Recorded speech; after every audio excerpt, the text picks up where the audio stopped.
Welcome to Charlie in Sotogrande, the podcast where I explore the people, the passions, and the places that drive this beautiful community that Sotogrande is. I'm a perfumer. Right.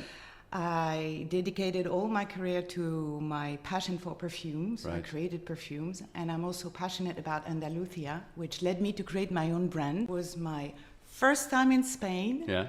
first time in Andalusia, first time in Sotogrande, and I had a shock. I couldn't believe it. Because all the plants and flowers that I was studying at the perfumery school, I could see them grow around me here as if no one cares. I'm very left brain, right brain as a person, but my creative side has always wished for freedom. Today's guest has captured the spirit of Sotogrande in a bottle. I'm joined by Marie Aude Couture, who is a founder of Maison Soto, a boutique fragrance brand born right here in our coastal enclave.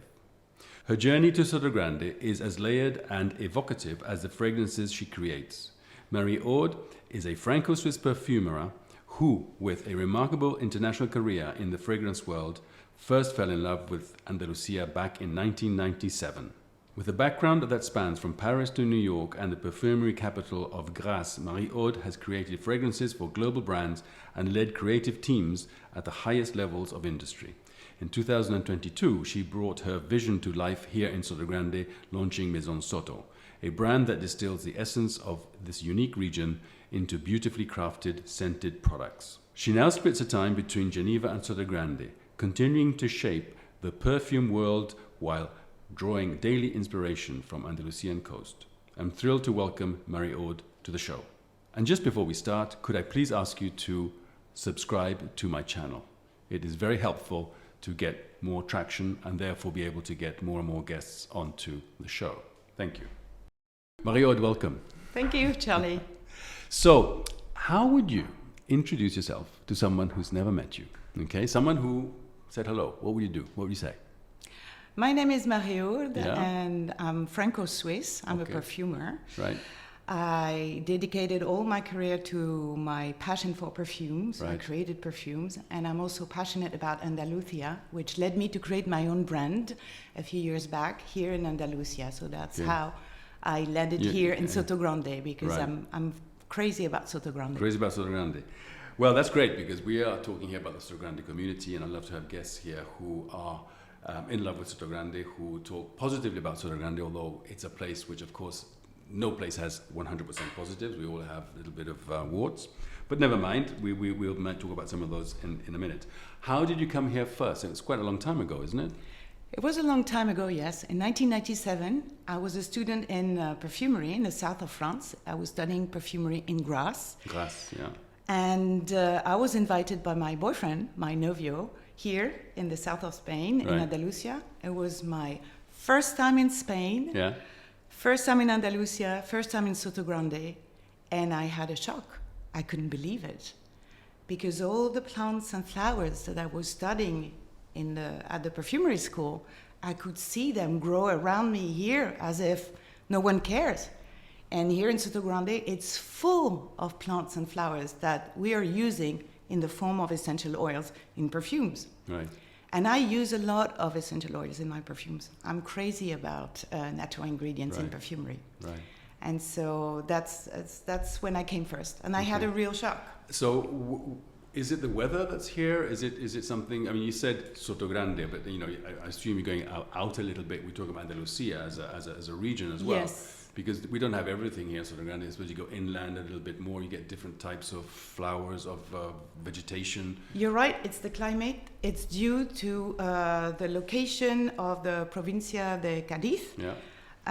Between the Atlantic Ocean and the Mediterranean Ocean, that creates a microclimate very positive for plants and forests, and it's a big part of the biosphere. Okay. And it's the provincia in Spain that counts with the highest number of national parks. So it's very, very green here, very lush nature everywhere. And it's the abundance is a tropical almost abundance is absolutely crazy.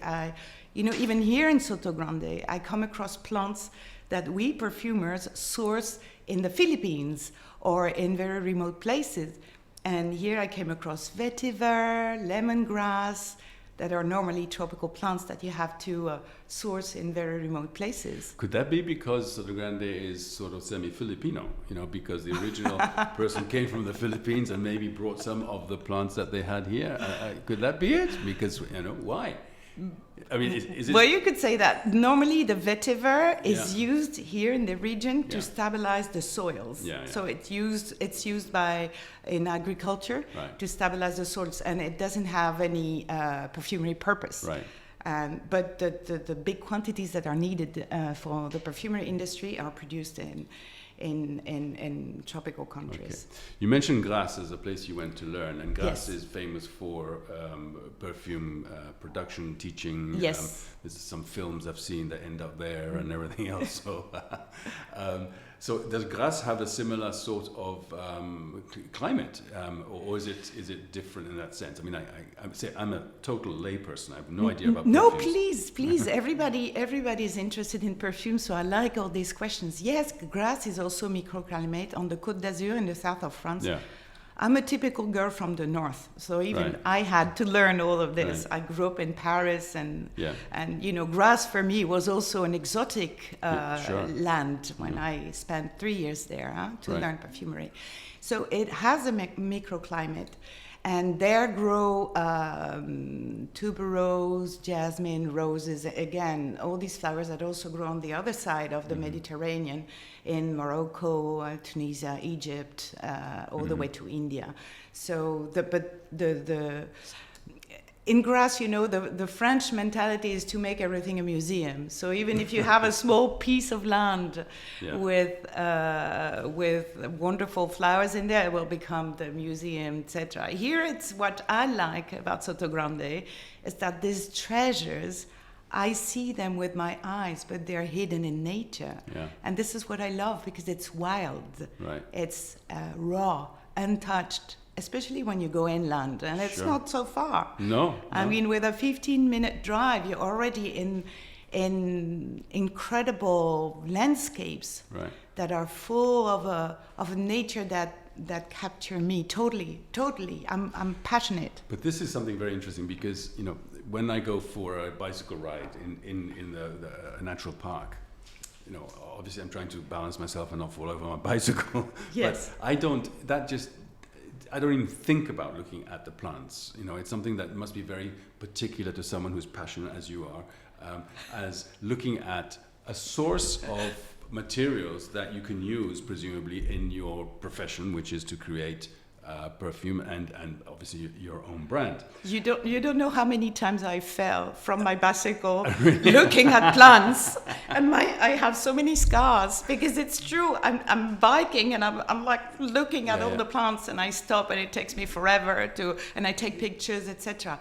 Because not all these plants are produced here in Spain anymore. It was the case in the past, and today there are still some production. Andalusia, when you say production, do you mean something which is formal, which is like farmed and specifically grown for a purpose, which is creating a scent? Yeah. For instance, one of my favorite ingredients, but since the perfumery school, I fell in love with the in French, it's Cis labdanum. In English, it's rock rose. And here in Spain, it's called la jara. It's a wonderful ingredient, and it's produced only here in Spain, in Andalusia, in the zona of Huelva. Mm-hmm. And from there, all the fragrance houses of the world are supplied. Wow. And it's all made here in Spain. This ingredient is a wonderful resin. Mm-hmm. That is extracted, yes, from a plant that grows everywhere here.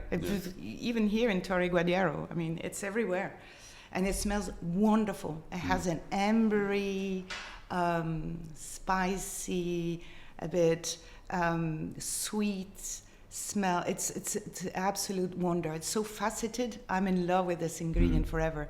And when I decided to do Maison Soto and to create the first perfumes, etc., I thought I have to use this one, amongst others. Yeah, good. Yeah. Tell me, I have a friend who's a very good chef, who's now getting, he's in his early 70s, and he's told me that young chefs learn to their palate almost in their mother's kitchen. That's how you learn about the palate. Le nez, the nose. How do you develop your nose? How do you know you have a good nose in terms of, because I would get hold of 1, 2, 3 perfumes, and I can say, yeah, that is, more spicy. That is more, lemony. That is more. But that's the extent of what I can do. But you can smell, presumably, very detailed differences. And is that something you train? Is that something that you have to? Yes. Yeah? How does that happen? First, it's a personal interest since my childhood. I grew up in a family where we were using a lot of perfume. I grew up in Paris. The culture of perfume is still very strong, but it was maybe even stronger in my childhood. All women wore the latest launch, and we were receiving fragrances for Christmas. My grandmother was crazy about perfume. She was a very interesting personality. Very original, very provocative, and fond of perfumes. And she taught me, she was offering me so many perfumes, I realized in my childhood already that I could remember them precisely. And that I double-checked later once I entered the perfumery school after my studies, etc., at the university. So that was much later. And indeed, yes, I never failed a test with the perfumes from this epoca, era. Things evolve a lot, and nowadays there are so many perfumes on the market, it's difficult to remember them all. Yeah. But back then, I remembered everything, and I decided to be a perfumer back then because it's very, like you said, your friend the chef, it's very much in our culture. Yeah. And well, that's how it all started. Yeah. And then you train it. Once you're in a perfumery school, the good thing about this type of trainings is that it helps you organize your knowledge, and there is a way to organize it so that everything you can remember a great quantity of smells, up to 3,000, and put a name on them. Wow. Well, if you can't put a name on them, at least it's a nitrile of the family geraniol, because everything is organized by chemical family. Yeah. So you have, it's like a matrix in a way. It's the first time I think of that. It's like a matrix. So you have a family, the geraniol, for instance, family, and then the alcohol, the ester, the salicylate doesn't exist, but the aldehydes either. But so you decline the chemical functions within a family, and there is a way the knowledge is organized, and you always start with the naturals, by the way. So the first 9 months in a perfumery school are dedicated to the apprentissage of the naturals. Yeah. Apprenticeship. Yeah. Apprenticeship. And they're organized by families. So you learn your citrus, then you learn your aromatics, then you learn your flowers, then your woods, then your resins, ambers, then your, I'm missing some, your green notes, there are some naturals. And that's how it's all organized. And you take blind test constantly. You smell 8 hours a day, and you'd better be or crazy or passionate, and I'm both, so that's good. Because it's a lot to. So it's like someone going to the gym and building the muscles. Exactly. You build. It's exactly the thing. Yeah. It's exactly so that. You can do your palate. You can do your nose. Yeah. It's exhausting. Yeah. Yeah. I'm sure it is. I'm sure it is. Le nez. Okay. So you founded Maison Soto not in 1997 when you came here. So when did you actually found Maison Soto? In 2022. Okay, so between 97 and 22, you were working in Paris, in France, and I think you live in Switzerland now. I live in Switzerland now because, Switzerland is very few people know it. Everybody believes that perfumery is all about Grasse and south of France, which is the berceau, the nest. the cradle of perfumery. But in fact, the fragrance houses nowadays have their very important offices in Switzerland. That's how I landed in Switzerland, Right. and eventually became Swiss myself. All right. But between 97 and 22, what happened? First of all, I raised 2 wonderful sons. Okay. Very important. Voilà, that happens. And I'm very proud of my 2 sons, Yeah. and we're very close to each other. One of them Super. helps me from time to time in Maison Soto. Okay. Second, I worked, I developed many skills in a career in fragrance house. In fragrance houses, I worked for several fragrance houses. And as a project manager, and then a team manager, and then a director of natural and sustainable perfumery. Okay.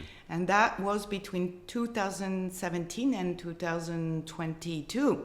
All right. And as a director of the Green Unit, which was dedicated to natural and sustainable perfumes, I got this interest again for natural ingredients. Mm-hmm. Many of them come from Right. Andalusia. And that's how my desire, my vision for Maison Soto took form with this idea of mixing my 2 passions for Sotogrande and Perfumery, Right. or Andalusian Perfumery. Sorry for the quick interruption. This is one of my tips. Please, please, please, anyone who has a property here, please do ensure you have a Spanish will. I've recently gone through the terrible experience of having someone who sadly lost a parent, and the property that parent owned is going through probate. But there's an awful mess because there is no Spanish will. It will clarify everything if you did have one. So anyone buying a property, ensure you have a Spanish will. Thank you very much. How much time of the year do you spend in Sotogrande? I try to come every month. Okay. So every month, a few days, depends, 4 days, Yeah. 5 days, sometimes a week, sometimes 2 days, or every month and a half. And in summertime, I come even more often. And the inspiration to actually create your own brand, I know about creating brands because I've worked for multinationals with brands which I've had to develop and we spoke about it. Yeah. I always use the example of a Campbell soup or a Coca-Cola bottle. You go back to the 40s of a Coca-Cola bottle and you recognize what's there today as that then, but they don't look at all the same. It's been developed, it's been managed, it's been the fonts have changed. I'm sure the actual taste is the same because that's the thing, the formula. And the brand identity is the same. The brand identity is the same. The values are the same. All that stays. But it's almost unrecognizable if you look at the 2 different bottles back in the 40s or whenever it was created and today. But it's that. Yes. So creating a brand is so difficult to make it right. So how did that come into it? Because one thing is what the box looks like. Another thing is what it tastes or smells like. Is that something that you I don't know, I spent a lot of time thinking about and then I'm thinking about it because creating a brand is difficult, and it's not just about the product, it's about a lot of other things. Well, I love this question, really.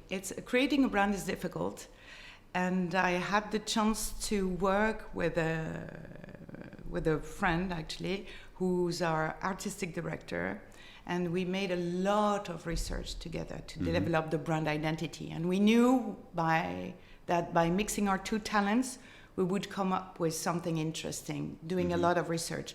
This is why between 2017 and 2022, there was this pandemia that we all remember. So that was very much a pandemia project because we were all trapped in our building. And my friend Fabian was living in the same building as me in Geneva. We were trapped, and we imagined this project at this very moment during the pandemia.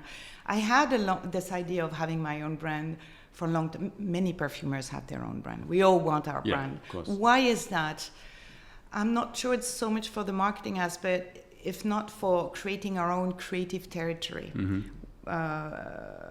When you have this, I'm very left brain, right brain as a person, but my creative side has always wished for freedom, a creative territory to create things my own way.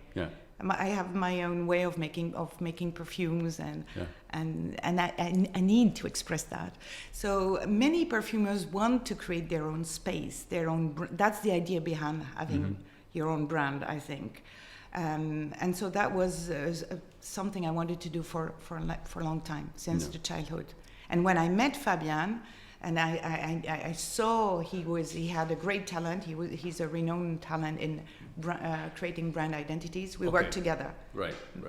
So you got bored in the building, and Total. then you have the product and the expert, if you like, and then Totally, and the perfumes, and we were creating together for, I shouldn't say that, but drinking a lot, smoking a lot, and writing. Well, that's a creative process. No, you're gonna cut that, I'm sure. No, I'm not. That's the way I like it. I like it. This adventure is something. If there is something I love about this adventure, Charlie, is that I meet so many fantastic people, talents.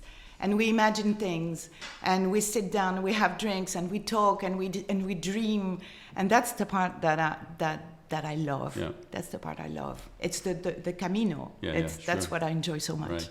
Yeah. Cool. So it obviously means a lot to you personally. It's been launched since 22. Yes. And you can get it. You can purchase it in various places in Sotogrande, obviously. Yes. Have you gone outside Sotogrande before we talk about Sotogrande itself? Have you sort of gone up and down the coast a little bit, or? Yes. So we are, like I said, the way I build this brand is it's important the way I answer you to this question. It's not a direct answer, but I'm going to tell you why. Because I choose the points of sale I would like to represent my brand, and I propose them. I say, look, I think your universe would fit with mine. Would you accept to have my products in your shop? And this is how I do it. Up until now, it's been myself doing it, knocking at doors, at puerta fría, como se dice en español, and meeting people and propose their products. So yes, I'm outside Sotogrande. Today in Sotogrande, we're in 6 places. We are also in Marbella. We're also selling in Tarifa and up north, Madrid, Sevilla first, Madrid, Pontevedra, a bit south of France, Italy, basically, and London and Switzerland. Basically, it's everywhere I go, and I travel a lot as a person. Yeah. I live in a plane or in a train, and I love traveling. Yeah. I love traveling. And I love speaking about this project, because the purpose of the project is to reveal the treasures of this Andalusian nature I'm in love with. So it's, the project is within me. I open points of sales that way. Yeah. The USP, therefore, is what you're selling, which is Andalusia fragrance, a unique selling proposition. Yes. It's something that's Andalusia, it's something that's Spanish, it's something that you get down there. It's genuine, it's sourced there. Although manufactured somewhere else, maybe it doesn't really matter. The product is made in Spain, all made in Spain. And I insist with my suppliers that everything we use comes from Spain. El vidrio, the glass, everything is made in Spain. And I struggle a lot, and they know me, because sometimes they tell me, "Oh, we have a vidrio, but it comes from China," and I'm like, "No, you know the answer. It's no." Yeah. No, and so. Is that because you have a sustainable mentality as well? You don't want the plane to bring the piece of glass all the way from China and spend something. Is that part of your feeling? Yes, but the next thing people are going to tell me is that I'm not consistent, because I live in a plane and in a train, and I know that. I travel a lot as a person. But it's true that in terms, for a product to use, I myself as a consumer, and we're all consumers, right? Yeah. I like to use things that have a soul, an alma. I like this idea of creating a product from Spain, made in Spain, that gives work to people in Spain. So where is it manufactured? The candles are manufactured in the region of Barcelona. Yeah. The home mist are manufactured in Toledo. But then there are other things. The box is manufactured in Madrid. What else do we have? The wax. Then you have all the ingredients inside. The wax comes from Europe. The perfume is manufactured in Europe. Some of the essential oils we're using come from here, from Spain, but they're put into the perfume and yeah. But it's all done manufactured here. Yes. That's excellent. That's important. I really feel that's something that a lot of people should start thinking about, particularly now that we have this nonsense about trade, about wars, and everything else going around the world. Exactly. Sorry, I interrupted you. That's not correct. Okay. But the funny thing is that I had this vision from the start, this pandemia project. I had it extremely clear. Make a Spanish premium product using the resources, the local resources that at least I could see in the nature with the plants, etc. But there are many more resources in this country. And there is an aesthetic that I'm in love with. There is so much elegance. I wanted to interpret all this with my partner in crime, Fabian. Yeah.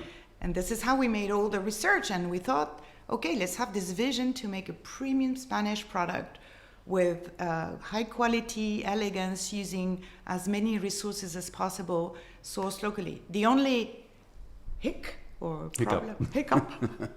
was that I was not speaking a word of Spanish back then. But you're fluent now. I speak fluent now. But I was back in 22.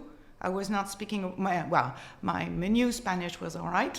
I could order tapas, but I was not speaking Spanish. And because Fabian is a Swiss Peruvian, I genuinely thought at the beginning that I would be okay with my artistic director helping me writing emails.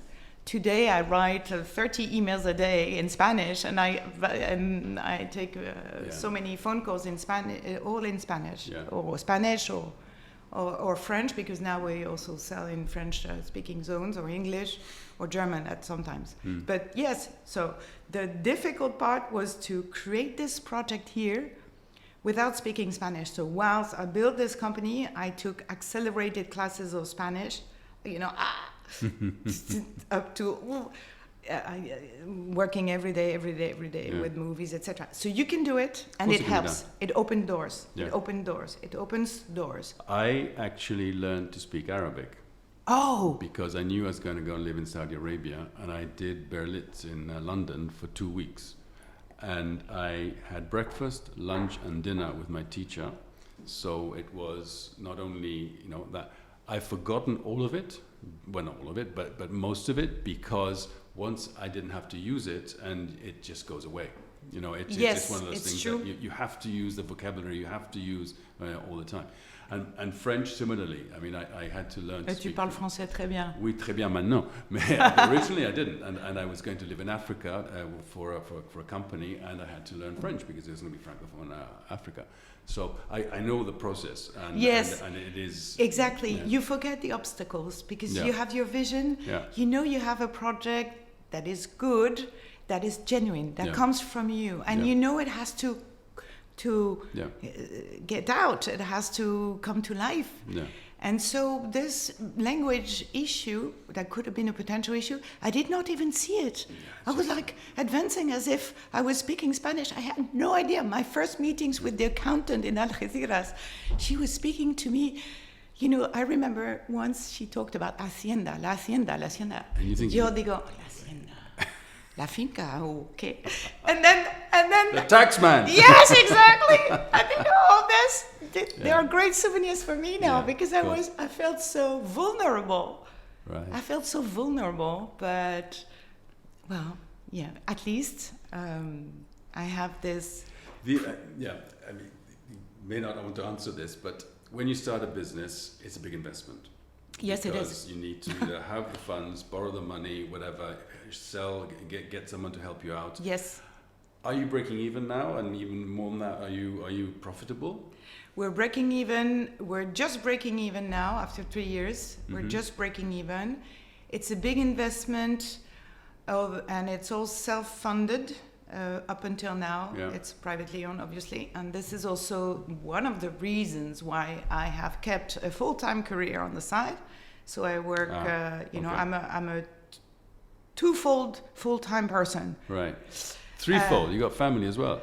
Yes, my children are out of the nest now. Okay. And my Okay. husband does a lot of sports, so here in the area. And but yes, threefold. You're right. And so this, I wanted it to be self-funded, and also the fact of keeping a career in the fragrance industry is very important because it's an industry that's moving extremely fast in terms of legislation, regulation. And I'm on the first, not raw. I'm on the front line to get all this information from European, all the evolution of the European legislation. In the US, also in California, there is a lot of legislation. And so it gives me a lot of agility, and I can also with the ingredients, etc. So I've kept on working in a fragrance house. I developed Maison Soto, and this year we might change scheme. The investment has been important because I don't have a family treasure. I've always counted on my job to. To build whatever I wanted to build in my life. And so this is how it's been funded so far. Now we might change league. Yeah, very good. Tell me, the thing about the ingredients that you have, and you said legislation, those two things made me think of something. I used to work for Reckitt Benckiser. Yes. And we had different categories, but some of the categories involved either human smelling something or putting something on their skin, or leave on, rinse off. Veet, for example, the depilatory products, all these things, and they had to go through, in every country in the world where you wanted to be, have approval. Is that the same for you with candles, smells, the mist?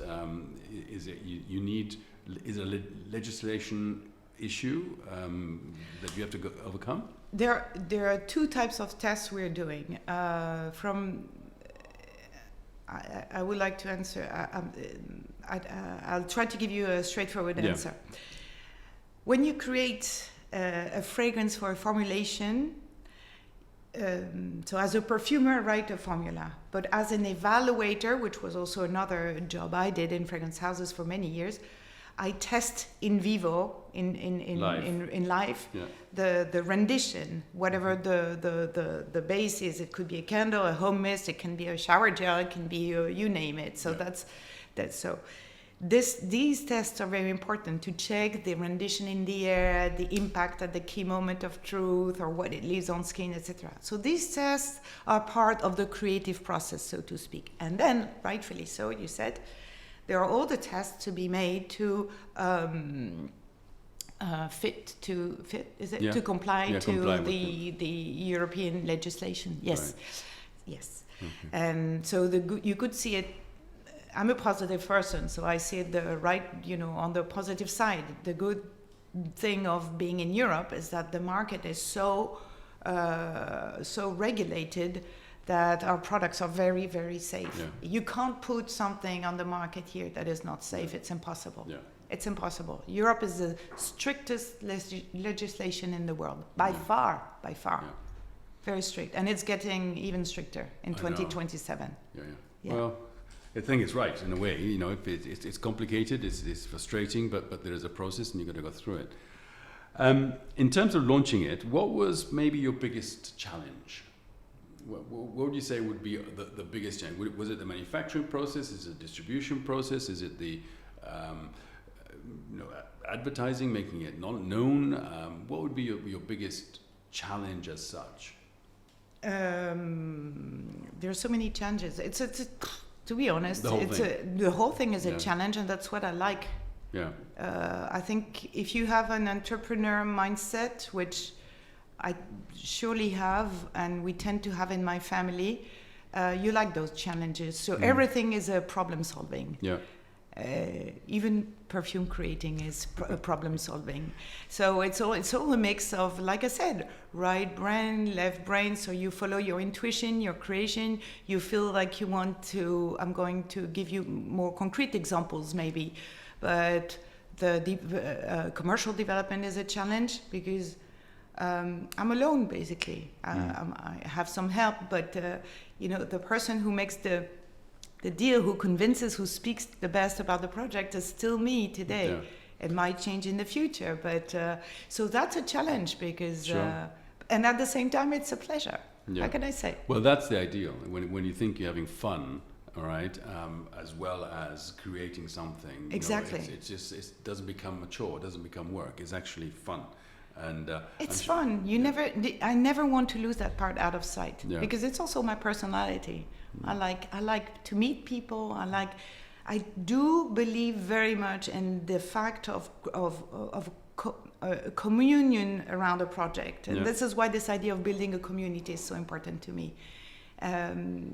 We are together in this. Mm-hmm. I'm leading it, but there are people behind.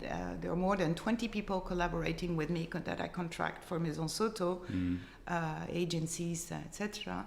And then everyone in Sotogrande. I've been helped so much by my points of sale who first accepted to take the products in their shops. Such a big help. I So was not where in Sotogrande exactly can people find you?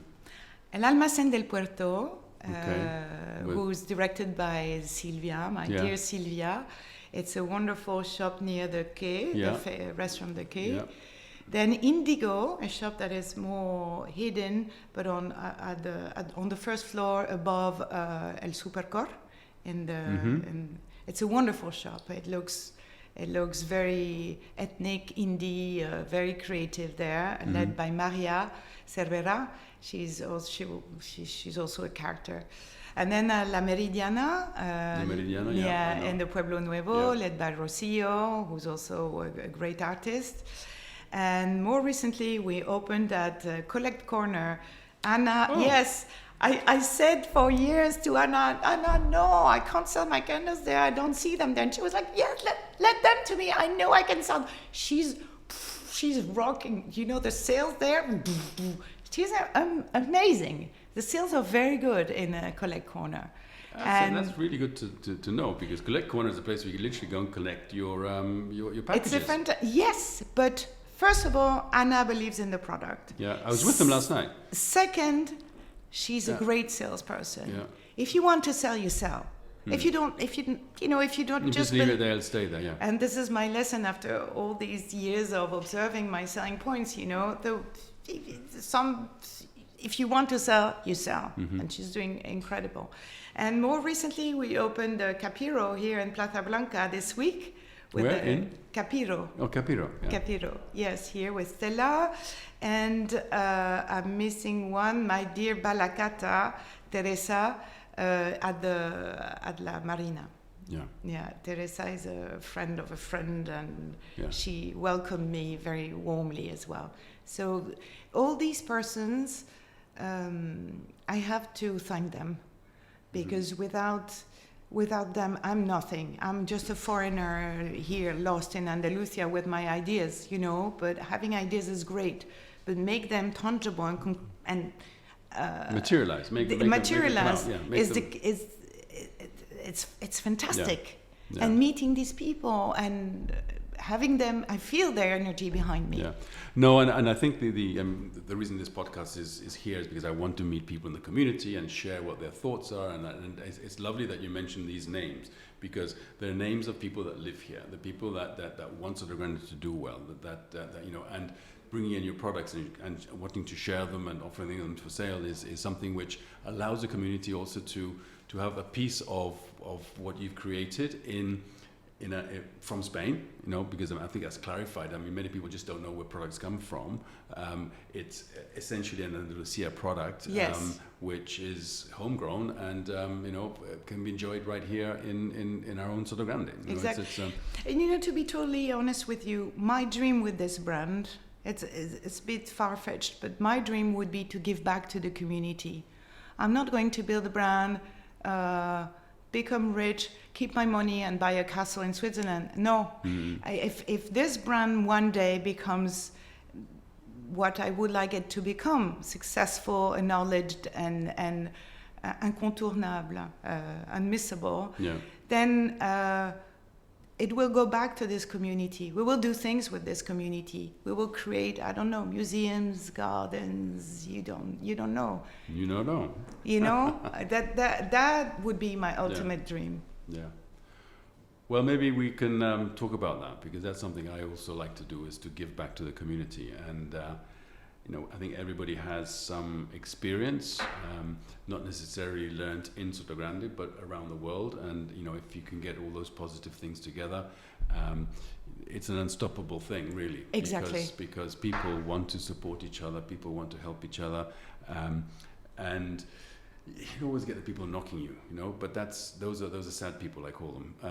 It's the positive things in life that are so good, and bouncing ideas off each other and bringing in different experiences. It always results in something positive and something that, and even if it fails, you tried exactly hard, and there's a journey in that. And I think we remain true to the vision of the founders of Sotogrande, because when you think of the vision of map-making, it was so powerful. Every time I walk or I drive on the Paseo del Parque, I'm thinking, these guys had such a vision for a place and building a community within this place. They were so brilliant. It's a daily lesson. I admire the power of the vision of the founders of Sotogrande. Yeah. I think that alone is a source of inspiration for us all on a daily basis, no?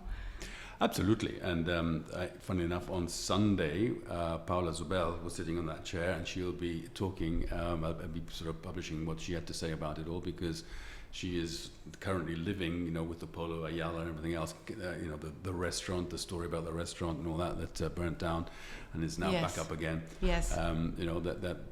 They also want this community to continue. A lot of things happen, I think, by accident, as well as by intention. And where we are today with Sotogrande having been developed slowly over time, not rushed. All good things come to things that take time, I think. And since the mid '60s, we're still developing it. Exactly. And, it's I suppose big enough, but that vision, the values. Exactly. Where exactly. you see it in the golf club. We still keep the values of the '60s and '70s and '80s, and some people don't like it because we moved on. But still, there are things that keep us square, keep us straight, keep us. I'm totally with you on that. If you have a strong vision and you remain true to your values, then that's, if I may add my own scale, this is what I try to do with Maison Soto. Yeah. You've done it very well. Thank you. So we are in 2025. What's next for Maison Soto? New scents, new collaborations, new ideas and development. Your products are basically velas, candles, candles and home mists. And home mists. Yeah. You're looking at anything new products? I'm okay. So of course we have a strategy. The strategy is confidential, obviously, but we want to continue developing, first of all, the commercial aspects, B2C, B2B2C, and B2B. So it's very important for me to focus on our commercial objectives. Right.